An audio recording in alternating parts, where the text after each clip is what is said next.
Solicitud empresarial. Concecomercio exhorta al gobierno nacional a devolver empresas expropiadas para solventar la crisis.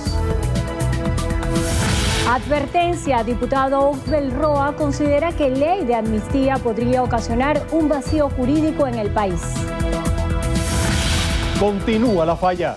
Algunas zonas del municipio Chacao tienen más de 24 horas sin servicio eléctrico. Mercado internacional. Jesús Faría, ministro para Comercio Exterior, anunció que Venezuela exportará granito a Estados Unidos. Petición. Gremio de Salud exige al gobierno atienda la crisis que aqueja al sector. El origen de la corrupción. Investigan a expresidente de Brasil, Luis Ignacio Lula da Silva, por irregularidades en Petrobras. Choque de titanes. Barcelona y Arsenal se enfrentan en los octavos de final de la Liga de Campeones. No habrá más temporadas. Burberry reinventa la moda internacional.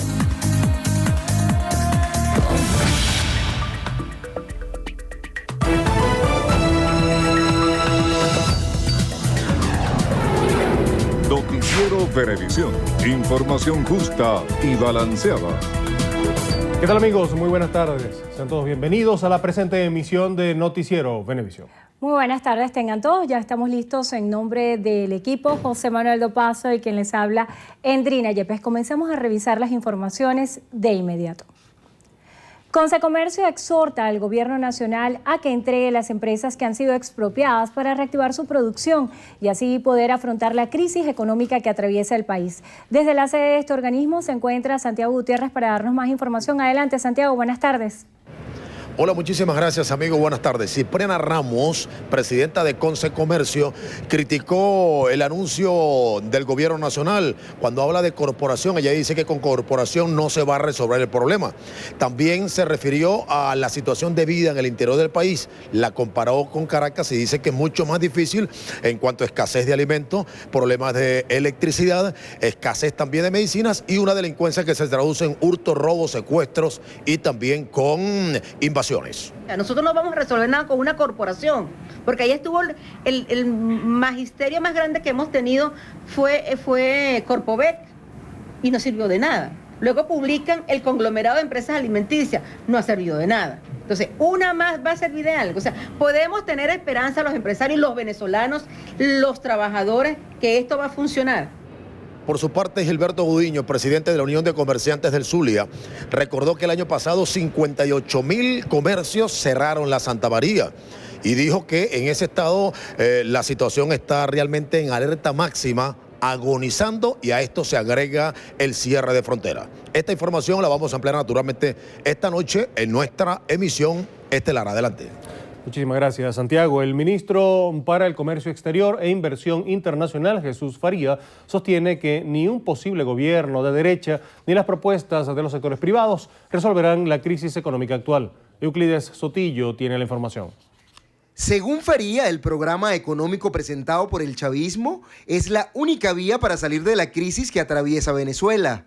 Insiste en una supuesta guerra a la economía nacional impulsada desde el exterior. Lo que ha presentado la oposición es una verdadera charlatanería. Es el producto del oportunismo más mediocre que el pueblo ha podido observar.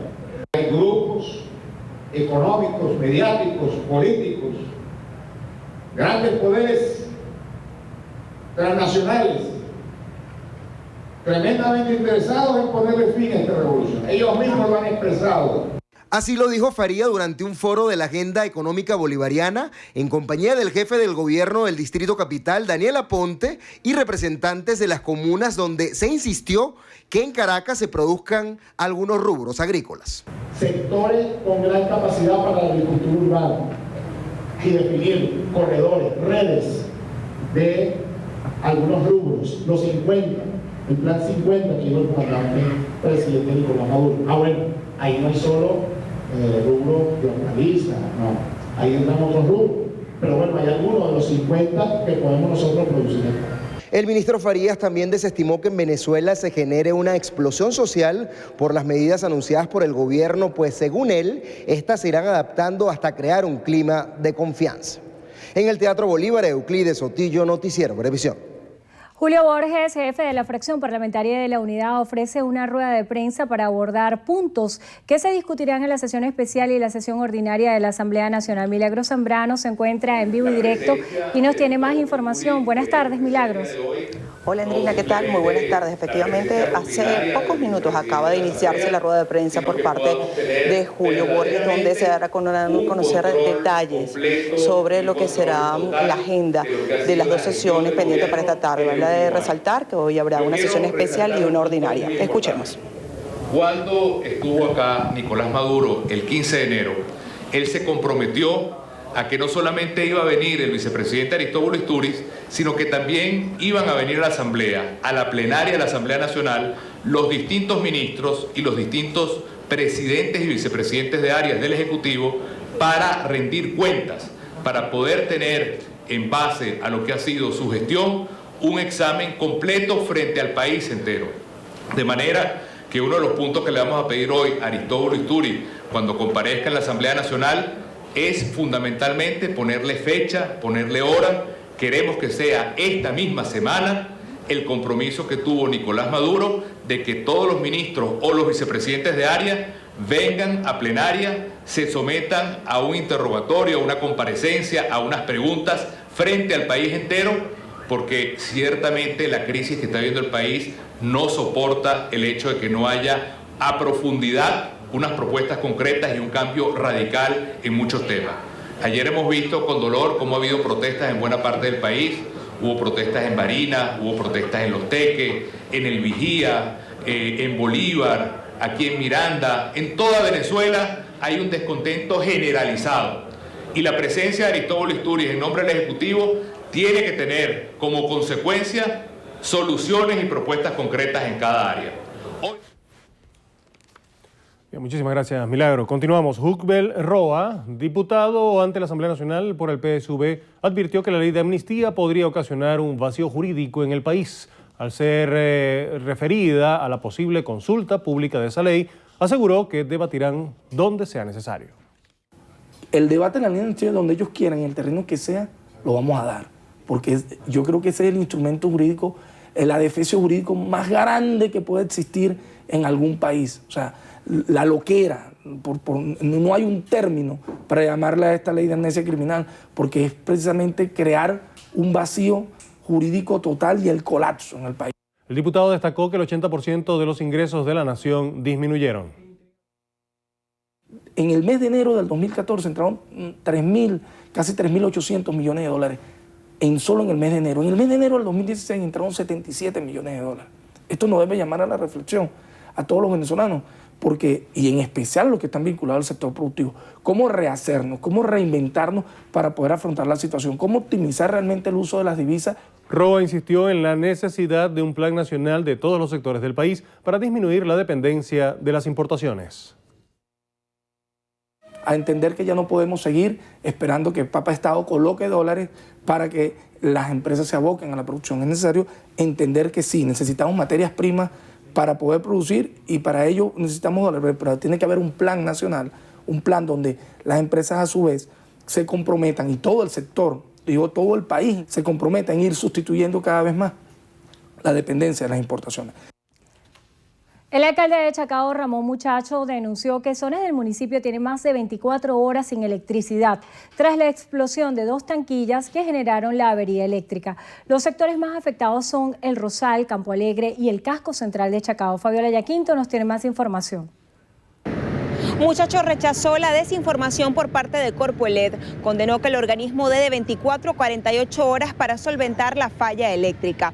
Destacó que entidades bancarias, entes públicos, zonas residenciales y colegios están sin funcionar por la falta de electricidad. Corpoelec, por su propia naturaleza y por lo fundamental y necesario, de primerísima necesidad, que es el servicio eléctrico, debe estar preparada para atender estas contingencias en mucho menor tiempo. No es posible que hoy, después de 24 horas sin luz, todavía no tengamos certeza de en cuánto tiempo va a regresar el servicio y se hable de un estimado de 24 a 48 horas. Eso es absolutamente inaceptable para nuestros vecinos y para nuestro municipio. También denunció la falta de suministro continuo de agua potable en el municipio. Destacó que la falta de mantenimiento por parte de los organismos del Estado ha generado el colapso de los servicios públicos. Es el reporte que tenemos a esta hora del mediodía. Ustedes continúen con más de la emisión meridiana de su noticiero Venevisión. Gracias, Fabiola. Aún sigue el conteo de votos del referendo realizado en Bolivia. Según los resultados preliminares del Tribunal Supremo Electoral, la opción del no se impone con un 54.1% frente al 45.99% del sí, lo que frenaría las aspiraciones del presidente Evo Morales de ser reelecto por cuarta vez en 2019. Hasta el momento, los resultados indican que la mayoría de los bolivianos decidió no reformar la Constitución y ponerle límite a la permanencia de Morales y de su vicepresidente Álvaro García en el poder. De mantenerse este resultado, sería la primera derrota del mandatario en los últimos 10 años. Entre tanto, el presidente de la misión de observadores de la OEA, Leonel Fernández, afirmó que fueron detectadas algunas irregularidades durante la jornada comicial de este domingo, pero aclaró que estas no constituyen un fraude electoral. Se espera que los resultados oficiales se conozcan en las próximas horas. La policía de Brasil investiga al expresidente Luis Ignacio Lula da Silva ante nuevas denuncias sobre prácticas delictivas relacionadas con el caso de corrupción en Petrobras. En un informe presentado como parte de las averiguaciones del escándalo en la petrolera estatal, el cuerpo policial expuso que sospecha que la constructora Odebrecht, implicada en el caso de corrupción, aportó unos 2.9 millones de dólares para la construcción del llamado Instituto Lula en Sao Paulo, entidad dirigida por el exmandatario brasileño.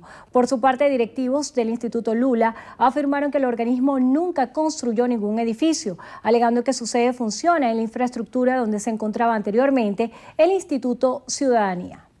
Bien, amigos, momento de hacer nuestra primera pausa. Y al regreso, fin de una época. Jefe de Estado propone cierre de una cárcel militar. Más detalles en la próxima parte.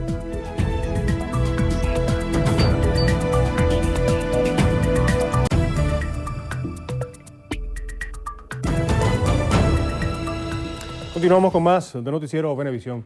Les contamos que la Comisión de Salud de la Asamblea Nacional constató la falta de medicamentos e insumos para poder atender a los pacientes del Hospital Oncológico Miguel Pérez Carreño en Naguanagua, Estado Carabobo. Randolfo Blanco tiene el reporte. La Comisión de la Asamblea Nacional constató varias deficiencias en este centro de salud, el principal que atiende los enfermos con cáncer en la región central. Que hay más de 150 venezolanos que capaz ya murieron sin saber si tenían o no tenían cáncer.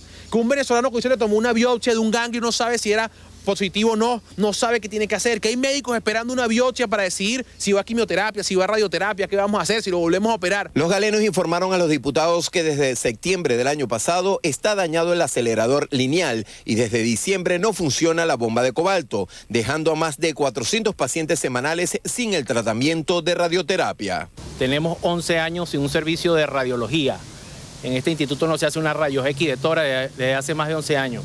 Tenemos el servicio de patología mamaria que atiende la mayor cantidad de pacientes con esta enfermedad en el centro del país y no tenemos un mamógrafo desde hace 11 años. Los diputados hicieron también una inspección en la ciudad hospitalaria Enrique Tejera de Valencia. De estas dos visitas, la comisión realizará un informe que llevará luego a discusión en plenaria en la Asamblea Nacional. En Carabobo, Randolfo Blanco, Noticiero Venevisión.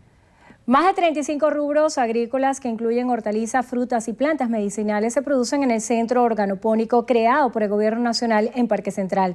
En el siguiente reporte, Eli Flores nos muestra los avances en agricultura urbana. Uno de los llamados motores de la economía priorizados por el gobierno del presidente Nicolás Maduro es el de la agricultura urbana. Aquí, en pleno centro de Caracas, en medio de las torres de Parque Central, rodeado de edificios, funciona el Centro Organopónico Bolívar 1. Este espacio tiene hoy día 2.800 metros de tierras productivas. una expresión más del poder popular organizado. En este caso hemos trabajado durante 3 años de la mano de las Fuerzas Armadas Nacional Bolivariana, enseñándole a los hermanos militares a sembrar. Aquí ha pasado el ejército, la aviación, y desde hace unos 5 meses se incorporó la milicia bolivariana en funciones de sembrar. Los hemos enseñado a producir los alimentos de manera sana, autónoma, de manera económica, de manera orgánica, de manera tal de que no dependan de la cadena especulativa que se da en la agroindustria, pues. En este campo agrícola, en medio de la ciudad, enseñan a producir alimentos a los estudiantes universitarios, a las amas de casa, a los miembros de las comunidades capitalinas. Si tú lo aprendes y sabes lo que estás comiendo, sabes lo que le estás dando a tu familia, que es un alimento orgánico, netamente orgánico, donde no tienes químicos. Entonces, para mí eso es muy importante. Y segundo, bueno, mira, nos abarata los precios. Porque que tú mismo siembres tu lechuga, que tú misma siembres tu tomate y que puedas ir a tu pequeño huerto familiar y vas y agarras un poquito de hierbabuena para tus alimentos, para preparar tus alimentos, para mí eso es importantísimo.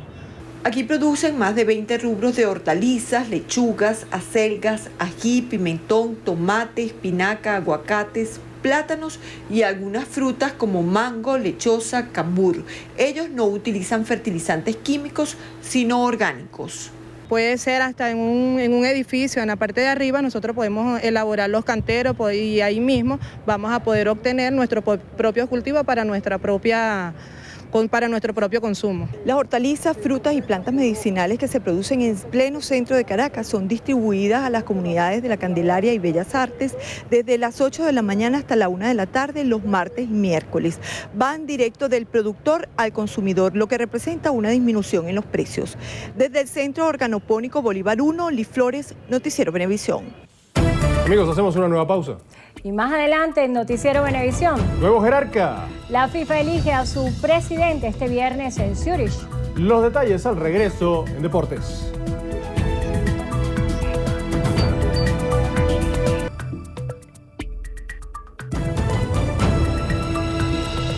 En el sector La Vega se produjo el doble homicidio de 2 estudiantes de bachillerato que fueron asesinados tras resistirse al robo.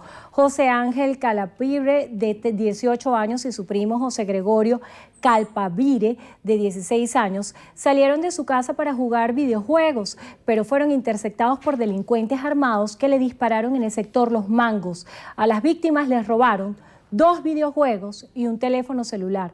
Familiares denunciaron que bandas delictivas que operan en la zona mantienen en zozobra a la población. ¿A qué hora de la mañana del día se escucha tiro? Mataron a fulano. Yo no sé qué así sorprendido, ¿me entiendes? Ninguna sonarita creo que... ¿La sorprende usted? La sorprende. Son varias bandas, pero lo que pasa es que nadie vio nada. Nadie vio nada. Pero yo digo que la justicia allá arriba escondió y es el único que se va a encargar de esto. Con el traslado de 1.828 privados de libertad del internado judicial de San Antonio, comenzó el desalojo total de ese reclusorio ubicado en la isla de Margarita. Nuestra compañera María Marcano tiene los detalles. Adelante, María, buenas tardes. Sí, efectivamente nos encontramos en las afueras del centro de reclusión de San Antonio, acá en la isla de Margarita, donde en estos momentos se está llevando a cabo el traslado de los privados de libertad. Se pudo conocer que esta transferencia se hará a los reclusorios de Tocorón, Puente Ayala, Tocuyito, La Pica y Vista Hermosa. Ya han sido trasladados un total de 135 reos a través de una aeronave de la Guardia Nacional, y el resto se hará vía marítima con un total de 24 autobuses. Para este miércoles está prevista la visita de la ministra de Asuntos Penitenciarios, Iris Valera, quien por supuesto será la encargada de ofrecer los detalles oficiales de este desalojo. Esta es la información que nosotros manejamos hasta esta hora. La invitación, por supuesto, para que continúen disfrutando con más de la emisión meridiana de su noticiero Venevisión.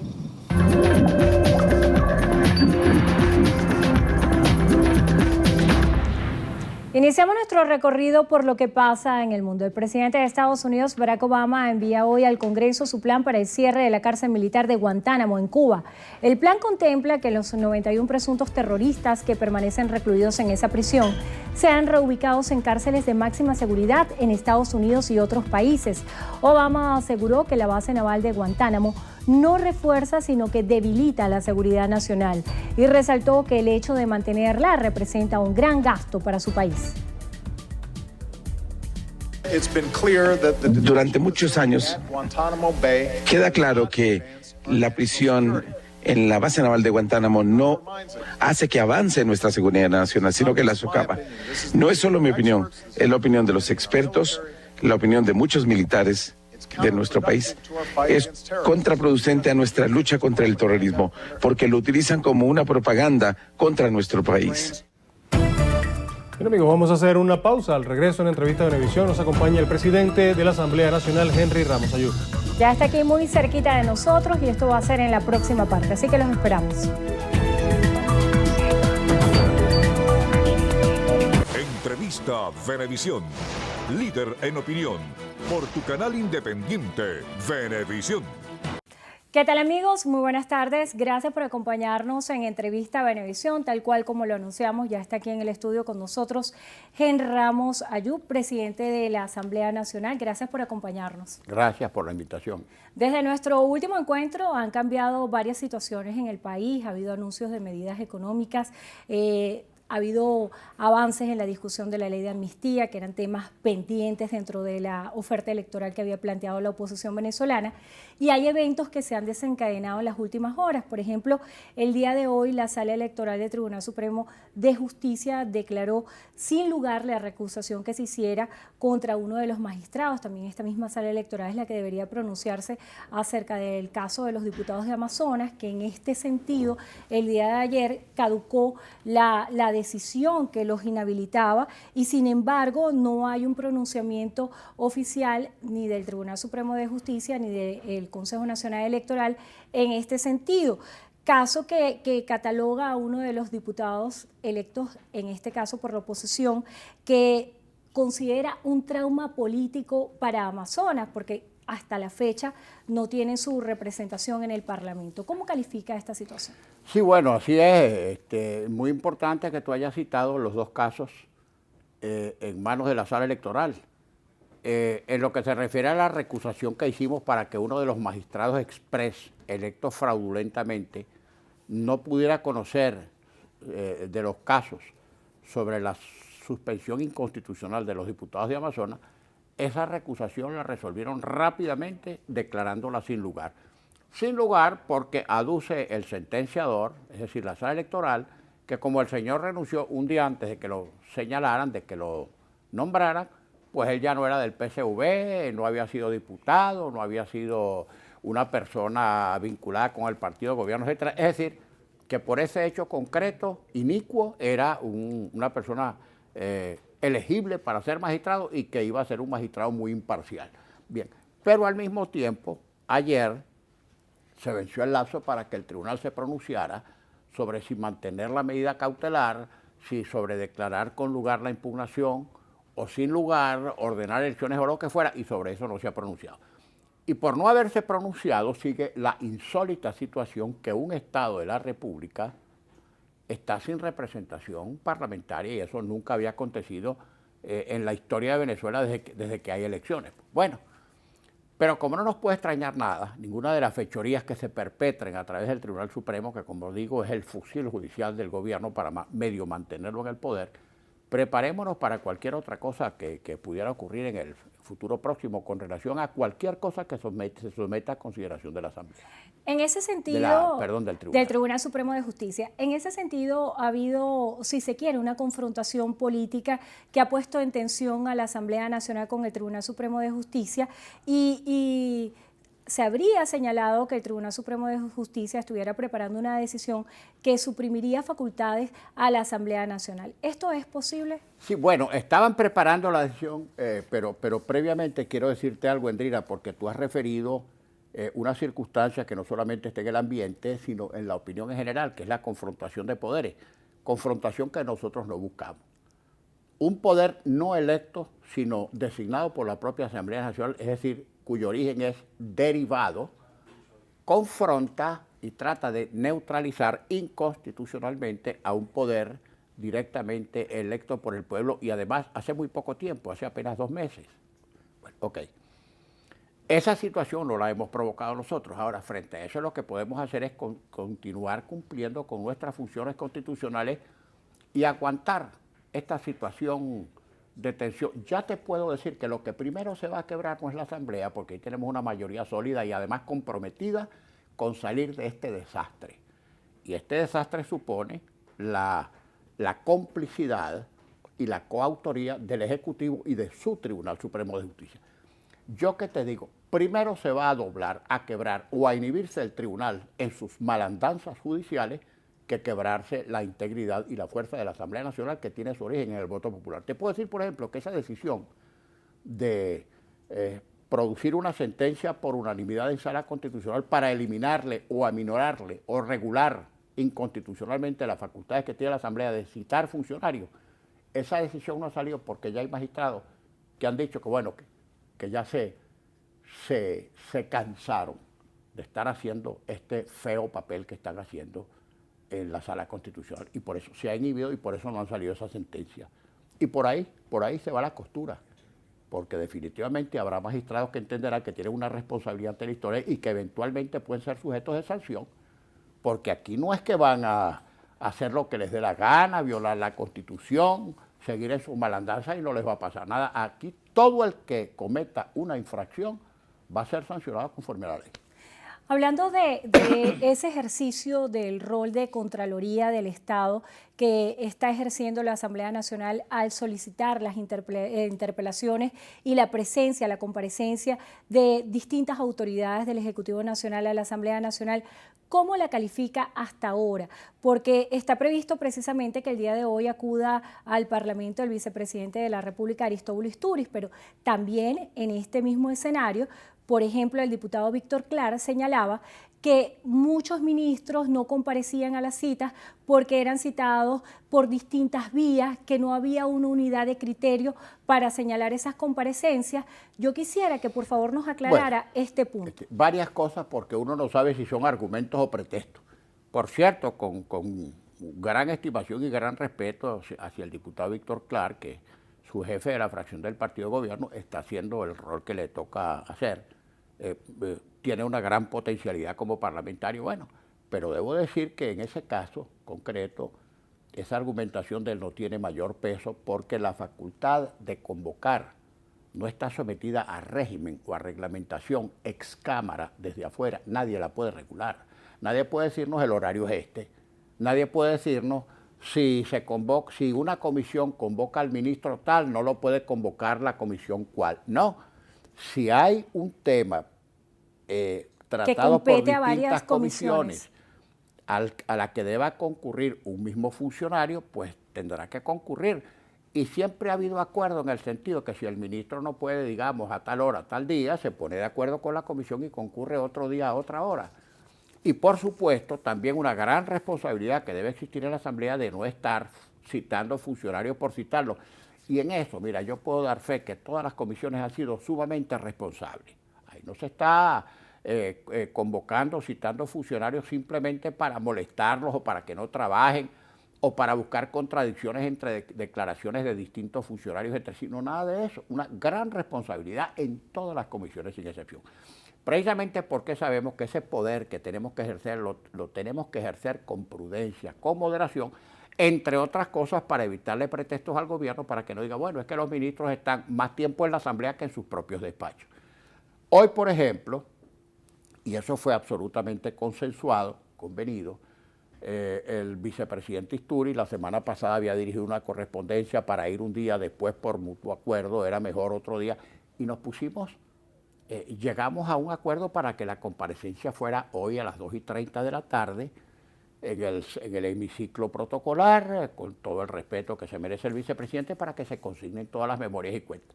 También ha sido convenido que después de esta comparecencia de mutuo acuerdo para facilitar el trámite de convocatoria, de interpelación y de respuestas necesarias para emitir un pronunciamiento respecto de todas las memorias y cuentas, va a haber un acuerdo, un horario para que, bueno, el día tal, el vicepresidente de tal área, el vicepresidente de cual área, el ministro tal, el funcionario tal. Se va a definir una agenda. Claro, pero de manera absolutamente consensuada, porque al gobierno le debe interesar informar. Y por supuesto que a la Asamblea le interesa tener información para poder emitir sus decisiones, cualesquiera que sean, con base a las informaciones que suministra el gobierno, e incluso para comparar informaciones del gobierno con otras informaciones no oficiales que cursan en las respectivas comisiones. Ese que usted toca es un aspecto muy interesante porque pareciera que vivimos siempre con informaciones extraoficiales. En ese sentido, ¿qué uso se le dará a esa información? Porque para muchos pudiera resultar un discurso demagógico tener allí la presencia de distintas autoridades si no se fijan puntos de desarrollo y acuerdo y no se toman acciones concretas. Fíjate, Andrina, una de las tragedias que hemos tenido en el país de hace años es el ocultamiento y la falta de informaciones oficiales. Ni el Banco Central, ni PDVSA, ni los ministerios que tienen relación con los hechos delictivos, los delitos que se cometen, ni el Poder Judicial con relación a los casos tramitados, etc. Nadie produce cifras entonces al voleo. Cualquier cosa que se diga, y me parece que eso perjudica más bien al gobierno, cualquier organismo, o ONG, terceros particulares que no tienen condición de funcionarios públicos, van produciendo cifras al voleo, pero mira, en todo caso las cifras siempre se conocen. Por ejemplo, una de las razones que adujo el gobierno para que cuando estábamos tratando el decreto de emergencia no concurrieran los funcionarios. Bueno, que hay informaciones confidenciales. Si es que hasta les dijimos que podíamos pasarle las preguntas por escrito a los ministros para que se prepararan lo suficientemente bien. Incluso le dijimos, si de esta información o de estas preguntas hay alguna materia que el gobierno considere estratégica o reservada, pues nos comprometemos a que no se les haga en público ni en presencia de los medios, sino en reuniones reservadas, privadas, no abiertas. Bueno, pero nada. Ahora fíjate, por ejemplo, en materia de deuda, que el gobierno dice que esta es una materia estratégica. Para saber cuál es el monto de la deuda no necesitamos que el Ministerio de Hacienda informe, ni que el Banco Central informe, ni que PDVSA informe, porque el monto de la deuda, los papeles que se han emitido, las fechas de vencimiento, los intereses que se pagan, ruedan sueltamente en los mercados financieros internacionales. Todo el mundo sabe cuánto vale un bono de PDVSA de tal tipo, cuándo se vencen los intereses que van a pagar, cuándo son las amortizaciones, se sabe todo. Las cifras de inflación, bueno, a las últimas tuvo el gobierno que admitir definitivamente las cifras de inflación normal acumulada más la inflación en la canasta alimentaria. Bueno, cifras pavorosas que se quedan muy por debajo porque la inflación real, por ejemplo, el Fondo Monetario está calculando la de este año que viene 700%. En cerca de 800%. 700%. Las cifras sobre el Producto Interno. No hace falta que el gobierno lo diga para que los indicadores económicos señalen por dónde va el decrecimiento del Producto Interno y así sucesivamente. Todo el mundo sabe, por ejemplo, que este Poder Judicial requete percudido, integrado por jueces provisorios, solo buenos para apuntalar a un gobierno desmayado.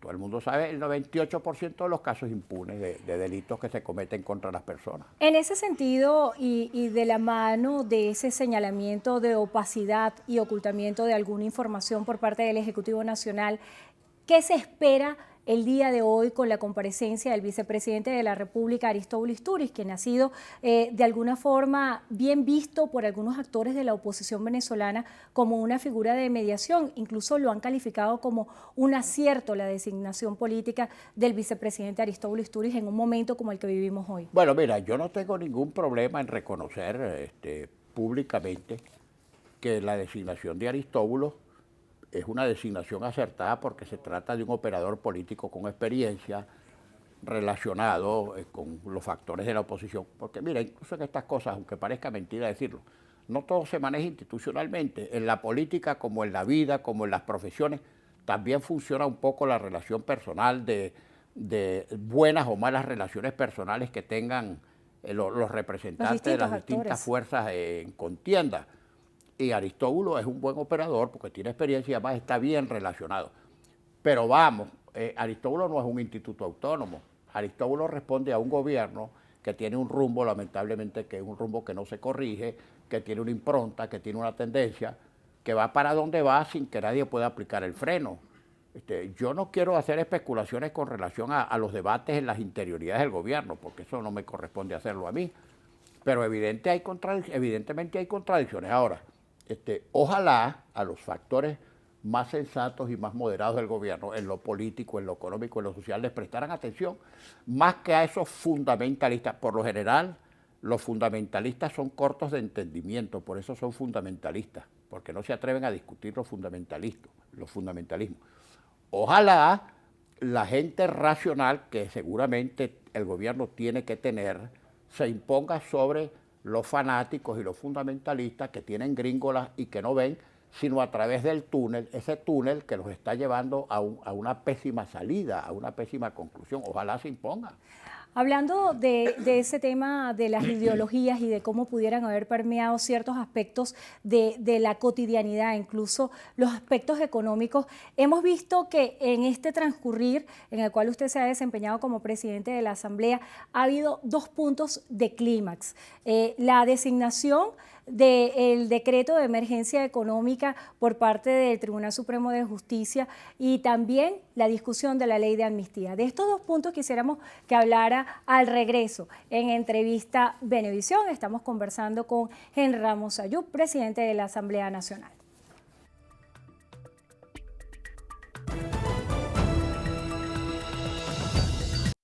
Entrevista Venevisión, líder en opinión, por tu canal independiente Venevisión. Y ya estamos listos en Entrevista Venevisión para conversar con Henry Ramos Ayub, presidente de la Asamblea Nacional. La ley de amnistía, que ha sido parte de la oferta electoral de la oposición venezolana, pareciera ser uno de los temas más álgidos y que se demostró en un debate muy encendido en el Parlamento con 16 intervenciones, que es un tema bien complicado. Se lleva este tema a consulta popular. Yo quisiera que nos hablara acerca de los alcances y cuáles son los pasos siguientes para la aprobación de la ley. La ley de amnistía no supone llevarla a consulta popular, aunque sabemos que si la lleváramos a consulta popular neutral, sin trampas, sin dilaciones, sin demoras por parte del gobierno y su Consejo Nacional Electoral, sería aprobada abrumadoramente, porque la gente lo que quiere es paz y reconciliación. La gente no quiere presos políticos. Pero bueno, fue un tema áspero porque desde que anunciamos el proyecto de ley, sin siquiera ver el texto físico, el contenido del proyecto, tanto el presidente de la República como su bancada, sus ministros, etcétera, sus activistas, comenzaron a decir que esa ley no iba, que la negaban de plano. Bueno, nosotros ya la aprobamos en primera discusión, la vamos a aprobar en segunda y vamos a ver qué hace el gobierno. A lo mejor la manda a su tribunal primero de justicia, a su Tribunal Supremo de Justicia, para que su tribunal diga que es inconstitucional como todo lo que Maduro mande allí. Bueno, es otra situación de tensión. Ahora, lo que es importante transmitirle a Venezuela para que tenga confianza es que nosotros no vamos a salir de estos atolladeros mientras este gobierno esté allí en esa actitud en la que está. Por eso es que nosotros hemos promovido su salida, porque este es un gobierno que está tan débil que no tiene inclusive posibilidad de rectificar, porque las distintas facciones internas que se contrapesan unas y otras, al que emprende cualquier rectificación le dicen que está traicionando la revolución, la memoria del comandante eterno. Y al parecer, a lo único que se aviene el gobierno, igualito que hizo Chávez hace unos años, a lo único que se aviene como medio de sustitución del gobierno, pese a que hay varios medios de sustitución en la Constitución, todas perfectamente constitucionales. De eso quisiera que habláramos más adelante. Sí, correcto. Pero ahora o después. Más adelante, para que nos explique, porque dentro de las distintas posturas hemos visto iniciativas, por ejemplo, de líderes como Enrique Capriles, también del diputado Tomás Guanipa, que están emprendiendo campañas para hablar acerca de la necesidad de referéndum revocatorio. Sí. Está la posibilidad de referéndum, está la posibilidad de enmienda. Usted ha sido muy contundente cuando decía que este gobierno le quedaban 6 meses y que parecía que las estimaciones se habían quedado cortos. Quisiera que nos aclarara ese panorama. Vamos por parte. Yo no dije que al gobierno le quedaban 6 meses. Yo repetí que la oposición suscribió un documento el 23 de julio de 2015 cuando señaló que dentro de los 6 meses posteriores a nuestra asunción a la Asamblea Nacional promoveríamos una solución, una salida pacífica, constitucional, democrática y electoral para la finalización del gobierno. No quiere decir que había que esperar exactamente 6 meses, podía ser al mes 3, al mes 4, al mes 2, al mes 1, al mes 5. Como van las cosas, creo que 6 meses es mucho, ciertamente. Ahora bien, hay varias fórmulas. Yo lo que creo es que, en primer lugar, que la fórmula en la que estemos pensando todo, la que queramos promover, esté lejos o al margen de agendas políticas personales, individuales o de aspiraciones ulteriores. Eso es después. Yo creo que nos deberíamos inclinar, examinándolas todas con mucha neutralidad, que nos deberíamos inclinar por la que sea menos complicada, menos riesgosa, menos improbable, o más o menos improbable.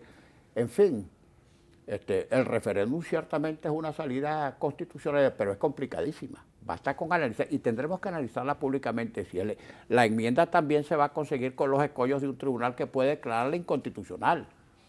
Pero el referéndum es tan complicado que a lo mejor no lo declaran inconstitucional, pero en el camino le ponen tal cantidad de trabas para que se produzca al final del periodo, y así una vez que revoquemos a Maduro, si es que lo revocamos, entonces queda el vicepresidente hasta el final. Entonces, ¿qué hiciste? No hiciste nada. Repito, hay mecanismos, todos los tenemos que estudiar con mucho equilibrio, sin fanatismo, sin que estemos calculando, yo quiero esta porque es la que me conviene a mí más políticamente. Ojo, lo que le conviene al país, no a la oposición, al país, es que no estemos jugando a estirar la goma para que el gobierno llegue al final, sino que lo que tenemos que procurar es que el gobierno salga cuanto antes de manera pacífica, democrática y constitucional. Si el método ideal para lograr ese propósito es el método A, vayámonos todos juntos por el A. Si es el B o el C o el D, vayámonos por el B o el C o el D.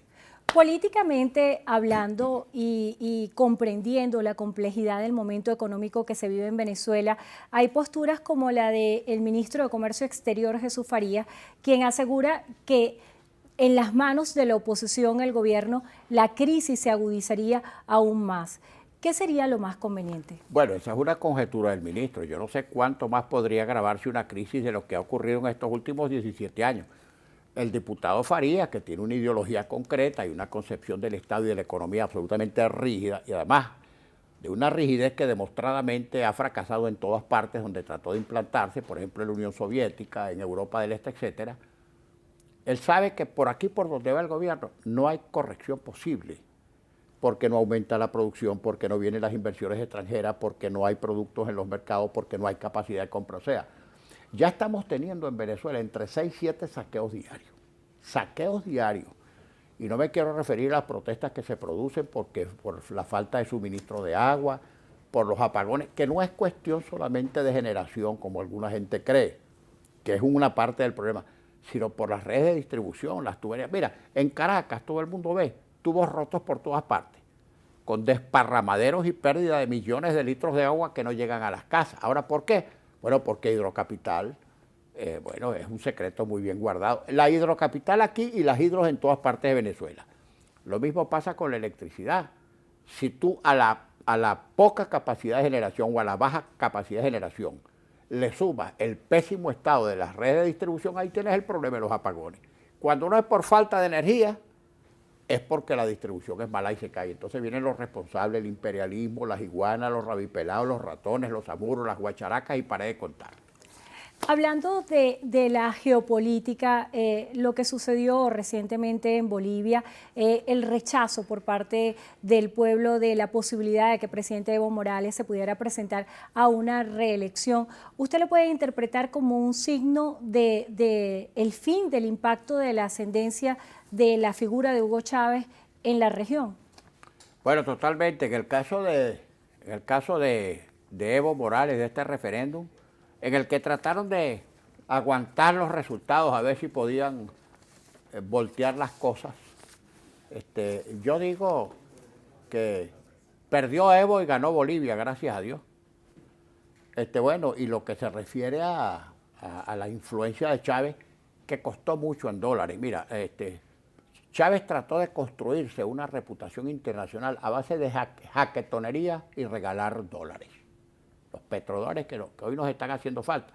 Por supuesto, cuando la gente ve que esa irresponsable fantasía, ese mesianismo, esa esa conducta demencial de promoverse a punta de dinero fue en mengua o en ruina del pueblo venezolano, entonces ese culto idolátrico se desvanece como se desvanece cualquier brujería.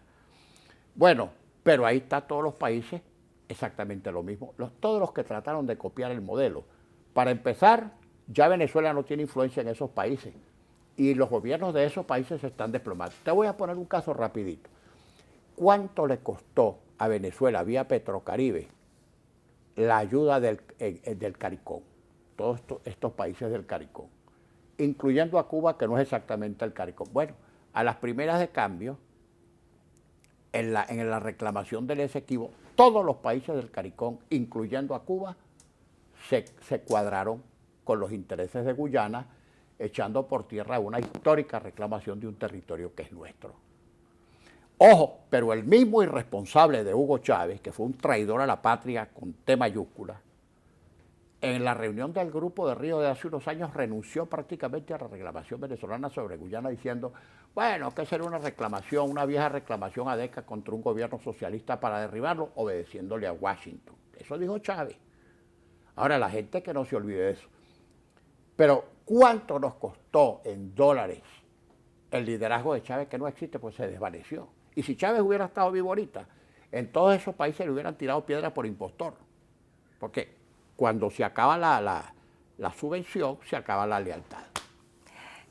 Cuando pensamos en lealtades políticas, ¿usted considera que el chavismo ha sido más sustentado por la construcción del populismo y esa dependencia paternalista que por una convicción ideológica?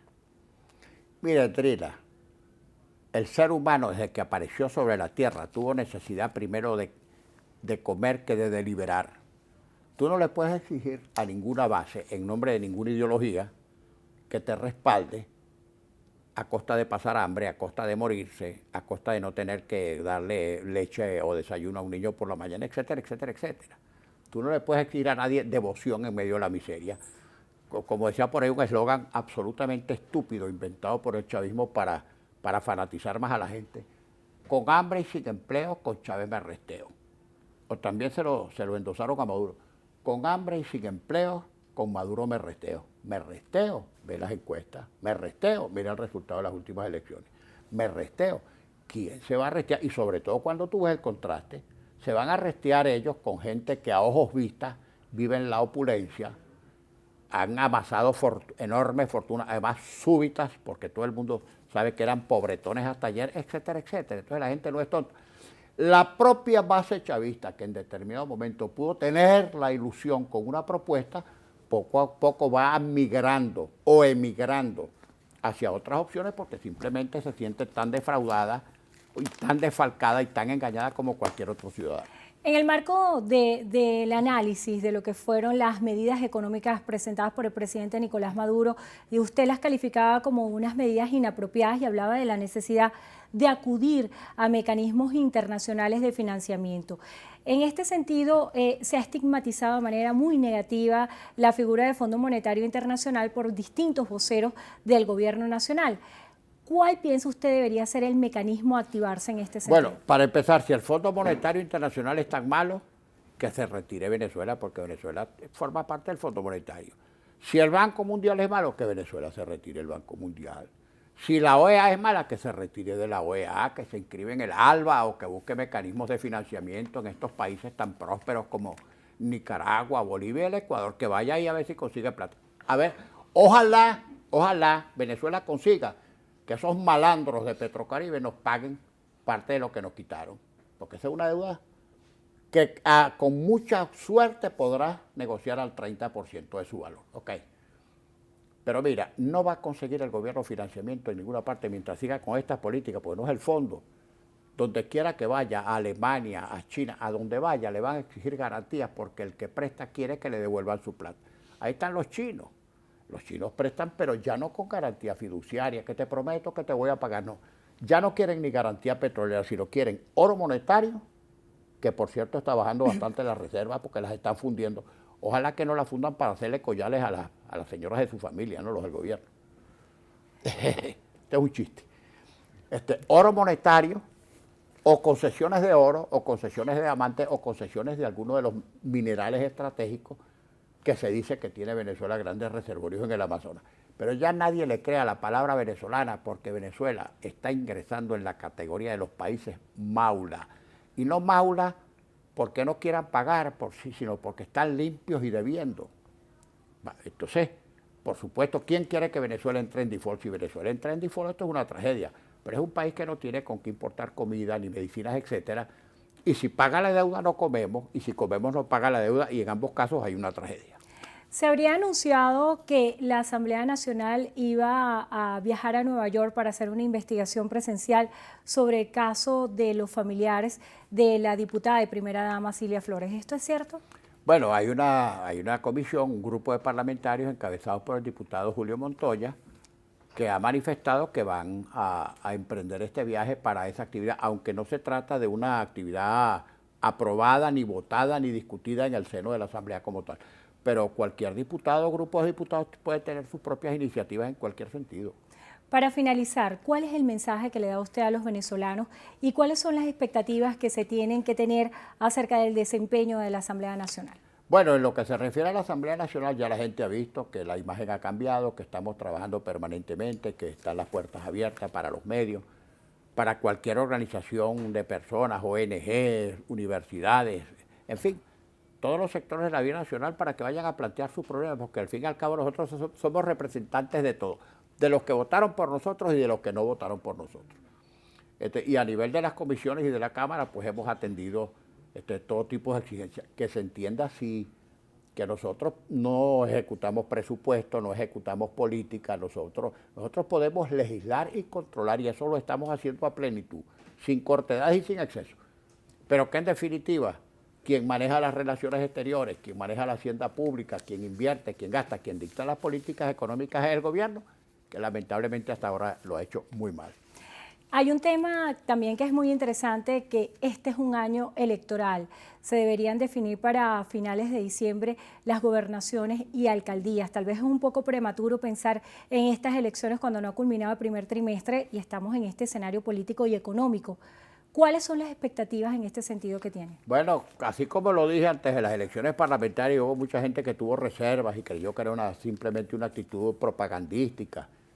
Yo dije que íbamos a arrasar en las elecciones parlamentarias y eso pasó. Incluso dije en el caso de Caracas que íbamos a ganar todos los circuitos sin excepción y mucha gente no me creyó. Ahí están los resultados, todos los circuitos de Caracas. Bien, y en el caso de las elecciones de gobernadores y alcaldes, les puedo decir las de gobernadores, va a ser un arrase que va a ser la oposición. A lo sumo el gobierno quedará con unas 4 o 5 gobernaciones de las más pequeñas desde el punto de vista de la población electoral y de la fuerza de los estados, pero en las grandes urbes, por ejemplo, mira, ¿qué te digo? Capital, Miranda, Lara, Carabobo, Aragua, Anzoátegui, Nueva Esparta, Bolívar, Táchira, en las más grandes sin duda alguna va a arrasar la oposición. Bueno, le damos las gracias a Henry Ramos Ayú por haber estado con nosotros hoy en Entrevista a Venevisión, presidente de la Asamblea Nacional. Y gracias a ustedes también por habernos acompañado.